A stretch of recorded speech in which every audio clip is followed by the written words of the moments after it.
Heyo, it's Mayo. So after doing my video series last year on mast cell activation syndrome, and definitely after doing my video earlier this year talking about what I eat in a day and this low histamine, low inflammation mast cell diet that I'm on, I've had a lot more food-related questions. One of the most frequent questions I've been getting asked lately is, how do you add new foods into your diet? And so that's what I'm going to be talking about today. My videos are never intended to be medical advice. I'm always just sharing my own story, and if what I do gives you inspiration or hope or ideas for where you can take your health, then that's awesome. Of course, always do your own research, always consult with your own doctor, your nutritionist, your team of medical experts, and as always, my biggest advice is listen to your own intuition and your own body above all else. What works for me may not work for you. What works for someone else may not work for you. What your doctor tells you to do may not work for you. Listen to your own body and listen to your own intuition first above all else. And beyond that, definitely do your own research. Don't just take someone's word for it. That being said, I will share today with you guys how I add new foods in. The first thing I always do before adding new foods in is I talk to my doctors first. I always at least talk to one or two of my doctors before adding new things into my diet. They know me really well. They know how my body works. They understand health and nutrition well, and I trust their judgment, and they have really good instincts about me. Granted, not everyone has a doctor who has great instincts about them, so hopefully you can find someone who understands you or is willing to work with you. You may have to find like a new nutritionist or whatever, but ideally try and find a doctor or medical expert who does understand your body and your needs and will have good intuition, because you want someone you can bounce ideas off of who will understand where you're coming from and be like, that's a really good idea, but let's do this thing first, and here's why. I always talk to my doctors and we bounce ideas off of each other. Since I've been seeing them a long time, we usually end up having the exact same instinct about what to add first. Just yesterday, I saw my doctor and we talked about what foods to add next, and he and I had the exact same 3 foods on our mind. And that happens often. On top of talking to my doctors, I have done vitamin testing, I've done food allergy testing, I've done genetic testing, and all of these things has helped us pinpoint what types of foods my body needs. I also do my own research, and I look at low histamine food lists online. You literally just Google low histamine food list and there's lots that come up. I like to click on many and then I kind of cross-reference them together. Some people say that, for example, onions are safe, and others swear that onions are high in histamine and are not safe. So opinions kind of vary, and I like to look at lists and see what things are on every list as low histamine, and the things that are kind of hit or miss depending on the opinion, I stay away from that. That's just me. I take all of those different lists, the low histamine, the low inflammation. I look at superfood lists that are like super high in nutrients.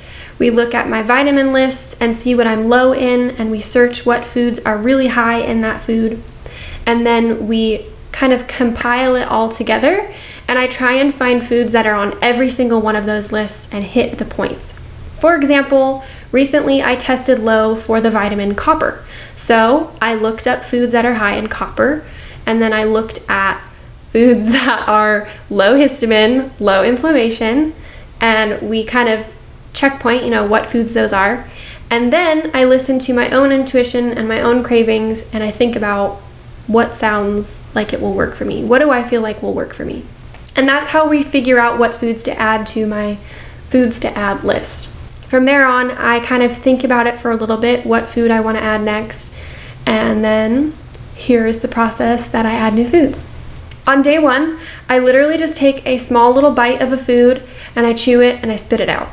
And that's it. A lot of my mast cell problems and a lot of my anaphylaxis was in my mouth and my throat and my gut. I would react in my mouth with burning or tingling, or I would get sores on the roof of my mouth, and I would react within seconds or minutes of eating foods. So with this chew and spit out method, it's a way for me to see if my mouth reacts. And if my mouth doesn't react, then I know that I'm safe to move on to the next thing. Day 2, I will chew and swallow. and that's it. I just do one little bite. Day 3, I do 2 bites, chew and swallow. Day 4, I'll do 3 to 5 bites. And basically just for 1 week of time, I gradually increase how much I'm eating of that thing. Sometimes we spread it out with a few days in between each step. Sometimes we do it back to back to back. Sometimes I'll do multiple bites of something. Like for example, when I added in lettuce, I did like a few leaves of lettuce instead of just nibbling. The main process with me though is really adding things in very, very gradually. I've always reacted to things in micro doses, so we know within a very, very small amount in a very short amount of time if something is safe for me or not. Sometimes by like day 4, for example, after doing 5 bites of something, then I start to react to it. If I reacted at 5 bites, then I would take it back down to 3 bites and I would keep it there for a little bit. And then gradually I would increase once I stop reacting.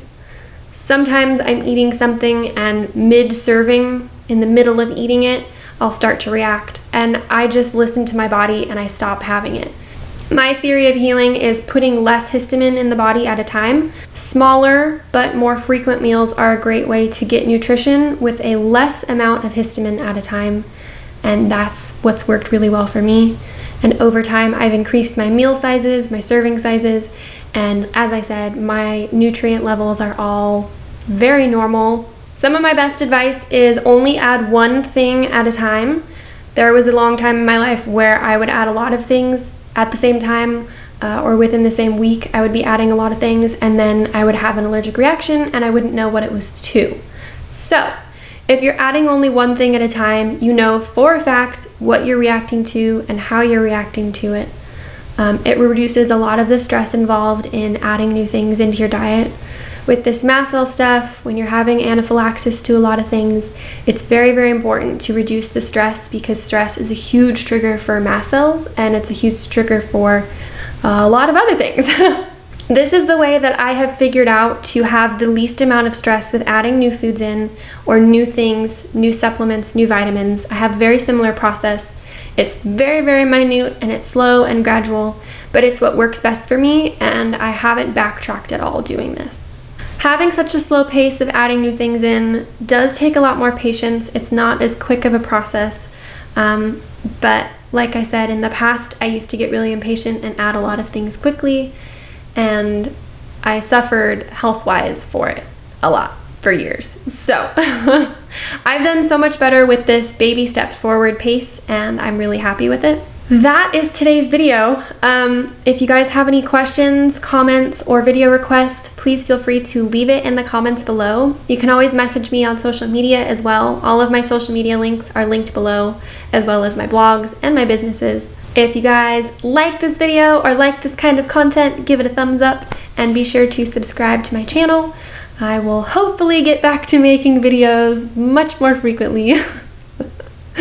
Your girl's been busy. Classic Mayo. I think that's it, yo. Hiccups.